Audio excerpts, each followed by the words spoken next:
ನಾನಿವತ್ತು ಎಲ್ಲಿಗೆ ಬಂದಿದ್ದೀನಿ ಅಂತ ನಿಮ್ಮೆಲ್ಲರಿಗೂ ಗೊತ್ತಾಗಿದೆ. ಹೌದು, ನಾನು ಯೂಟ್ಯೂಬ್ ಶಾರ್ಟ್ಸಲ್ಲಿ ಹಾಕಿದ್ದೆ. ಒಂದು ಸಖತ್ತಾಗಿರೋ ಪ್ಲೇಸಿಗೆ ಬಂದಿದ್ದೀನಿ. ಇದನ್ನ ನಮ್ಮ ಕರ್ನಾಟಕದ ಹೆಮ್ಮೆ ಜಾಗ ಅಂತಲೇ ಹೇಳ್ಬೋದು. ಇವಾಗ ಒಳಗಡೆ ಹೋಗ್ತಾ ಇದ್ದೀನಿ. ಒಳಗಡೆ ಹೋಗಾದ್ಮೇಲೆ ಈ ಜಾಗದ ಬಗ್ಗೆ ಹೇಳ್ತೀನಿ. ನೀವೇ ನೋಡ್ಬೋದು ಈ ಜಾಗ ಹೇಗಿದೆ ಅಂತ. ತುಂಬ ಚಳಿ ಇದೆ. ಸುತ್ತಮುತ್ತ ಬೆಟ್ಟ, ಮರ ಹೀಗೆಲ್ಲ ಇದೆ ಇಲ್ಲಿ. ಅದಕ್ಕೆ ವಾತಾವರಣ ತುಂಬ ಚೆನ್ನಾಗಿದೆ ಇಲ್ಲಿ. ಹಲೋ ಫ್ರೆಂಡ್ಸ್, ನಾನಿವತ್ತು ಹಿಮವದ್ ಗೋಪಾಲ ಸ್ವಾಮಿ ಬೆಟ್ಟಕ್ಕೆ ಬಂದಿದ್ದೀನಿ.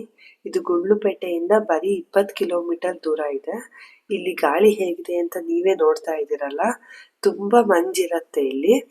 ಇಲ್ಲಿ ದೇವರು ಗೋಪಾಲ ಸ್ವಾಮಿ ತಲೆ ಮೇಲೆ ಸದಾಕಾಲ ಮಂಜಿರೋದ್ರಿಂದ ಹಿಮವದ್ ಗೋಪಾಲ ಸ್ವಾಮಿ ಬೆಟ್ಟ ಅಂತ ಇದನ್ನ ಕರೀತಾರೆ.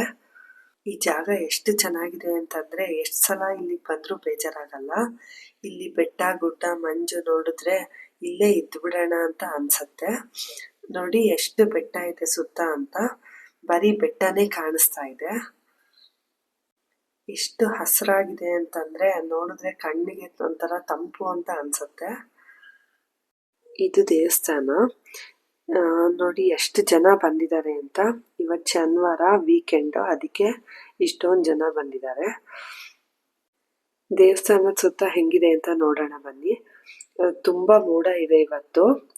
ಸಖತ್ ಕೂಲಾಗಿದೆ ವೆದರು. ದೇವಸ್ಥಾನದ ಸುತ್ತ ನೋಡೋದಾದ್ರೆ ನೋಡಿ ತುಂಬ ಬೆಟ್ಟಗಳು ಕಾಣಿಸ್ತಾ ಇದೆ. ಈ ಬೆಟ್ಟ, ಮೋಡ, ಚಳಿ ಮತ್ತೆ ಸ್ವಲ್ಪ ಬಿಸಿಲು. ಆಹಾ, ಎಷ್ಟು ಒಳ್ಳೆ ಫೀಲ್ ಅಲ್ವಾ. ಈ ವಾತಾವರಣ ಫೀಲ್ ಮಾಡಕ್ಕೆ ಅಂತಾನೆ ಇಲ್ಲಿಗೆ ತುಂಬಾ ಜನ ಬರ್ತಾರೆ. ಇವತ್ತು ಸ್ವಲ್ಪ ಬಿಸಿಲು ಇರೋದ್ರಿಂದ ಮಂಜು ಕಡಿಮೆ ಇದೆ. ನಾನು ಇಲ್ಲಿಗೆ ಪ್ರತಿ ಸಲ ಬಂದಾಗ್ಲೂ ಒಬ್ರು ಮುಖ ಇನ್ನೊಬ್ರು ಕಾಣಿಸ್ತಿರ್ಲಿಲ್ಲ, ಅಷ್ಟೊಂದು ಮಂಜಿರ್ತಾ ಇತ್ತು. ಇದೇ ಫಸ್ಟ್ ಟೈಮ್ ನಾನು ಈ ತರ ನೋಡ್ತಾ ಇರೋದು. ಅಷ್ಟೊಂದು ಮಂಜಿಲ್ಲ ಅಂತಂದ್ರೂ ದೇವಸ್ಥಾನದಲ್ಲಿ ಸಖತ್ ಕೂಲ್ ಆಗಿದೆ. ಇದು ತುಂಬಾ ಪುರಾತನವಾದ ದೇವಸ್ಥಾನ, ಕಲ್ಲಲ್ಲಿ ಕಟ್ಟಿರೋ ದೇವಸ್ಥಾನ. ದೇವಸ್ಥಾನದ ಸುತ್ತ 77 ಕೆರೆಗಳಿತ್ತು ಅಂತ ಇಲ್ಲಿನ ಪುರೋಹಿತರು ಹೇಳ್ತಾ ಇದ್ರು.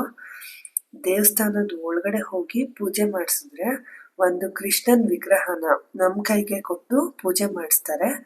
ವಿಶೇಷವಾಗಿ ಮಕ್ಕಳಿಲ್ಲದ ದಂಪತಿಗಳು ಈ ಪೂಜೆನ ಮಾಡಿದ್ರೆ ಸಂತಾನ ಯೋಗ ಪ್ರಾಪ್ತಿ ಆಗತ್ತೆ ಅಂತ ಇಲ್ಲಿನ ನಂಬಿಕೆ ಇದೆ. ಈ ದೇವಸ್ಥಾನದಲ್ಲಿ ಭಕ್ತಾದಿಗಳಿಗೆ ಮಧ್ಯಾಹ್ನ ಪ್ರಸಾದನೂ ಕೊಡ್ತಾರೆ. ದಿನ ಸಾಯಂಕಾಲ ಒಂದು ಆನೆ ಬಂದು ಇಲ್ಲಿ ಪ್ರಸಾದನ ಇಸ್ಕೊಂಡು ಹೋಗತ್ತೆ ಅಂತ ತುಂಬಾ ಜನ ಹೇಳಿರೋದನ್ನ ಕೇಳಿದೀನಿ ನಾನು. ಈ ದೇವಸ್ಥಾನಕ್ಕೆ ಬರಬೇಕು ಅಂದ್ರೆ ಅರ್ಧ ದಾರಿ ತನಕ ನಮ್ದು ಓನ್ ವೆಹಿಕಲ್ಸ್ ಅಥವಾ KSRTC ಬಸ್ಲಿ ಬರಬೇಕು. ನೀವು ಯಾವ್ದ್ರಲ್ಲಿ ಬಂದ್ರೂ ಅರ್ಧ ದಾರಿಯಿಂದ ಬೇರೆ ಬಸ್ ವ್ಯವಸ್ಥೆ ಇರುತ್ತೆ. ಆ ಬಸ್ಸಲ್ಲೇ ಬೆಟ್ಟದ ಮೇಲಿನ ತನಕ ಬಂದು ವಾಪಸ್ ಅದೇ ಬಸ್ಸಲ್ಲಿ ಹೋಗ್ಬೇಕು. ನಾವು ದೇವ್ರ ದರ್ಶನ ಮಾಡಿಕೊಂಡು ಹಾಗೆ ಪ್ರಸಾದನೂ ತಗೊಂಡು ಸ್ವಲ್ಪ ಹೊತ್ತು ಬೆಟ್ಟ ಗುಡ್ಡನ ನೋಡಿಕೊಂಡು ಅಲ್ಲೇ ಟೈಮ್ ಸ್ಪೆಂಡ್ ಮಾಡಿದ್ವಿ. ಎಷ್ಟೊತ್ತು ನೋಡಿದ್ರು ಸಾಕಾಗಲ್ಲ, ಹಂಗಿದೆ ಈ ಪ್ಲೇಸು. ನನಗಂತೂ ಇಲ್ಲಿಗೆ ಬಂದು ತುಂಬ ಖುಷಿ ಆಯಿತು. ನಾನೆಲ್ಲೋ ಬೇರೆ ಕಡೆ ಬಂದಿದ್ದೀನಿ ಅಂತ ಅನಿಸ್ತು. ನಾನಂತೂ ಸಖತ್ ಎಂಜಾಯ್ ಮಾಡಿದೆ. ಹಾಗೆ ಇಲ್ಲಿ ನಾವು 3 ಜನನೂ ನಾಮ ಹಾಕಿಸ್ಕೊಂಡ್ವಿ. ಇದು ಅಷ್ಟೇ ತುಂಬ ಖುಷಿ ಆಯಿತು ನಮಗೆಲ್ಲರಿಗೂ. ವಾತಾವರಣ ಚೆನ್ನಾಗಿರೋದ್ರಿಂದ ಇಲ್ಲಿ ಫೋಟೋಸ್ ತುಂಬ ಚೆನ್ನಾಗಿ ಬರುತ್ತೆ. ಈ ವಾತಾವರಣ ಎಂಜಾಯ್ ಮಾಡ್ಬೇಕಂತಾನೆ ತುಂಬ ಜನ ಇಲ್ಲಿ ಬರ್ತಾರೆ. ಅದಕ್ಕೆ ಹೇಳಿದ್ದು ಈ ಪ್ಲೇಸ್ ನಮ್ಮ ಕರ್ನಾಟಕದ ಹೆಮ್ಮೆ ಅಂತ. ನೀವು ಒಂದ್ಸಲ ಇಲ್ಲಿಗೆ ಬನ್ನಿ.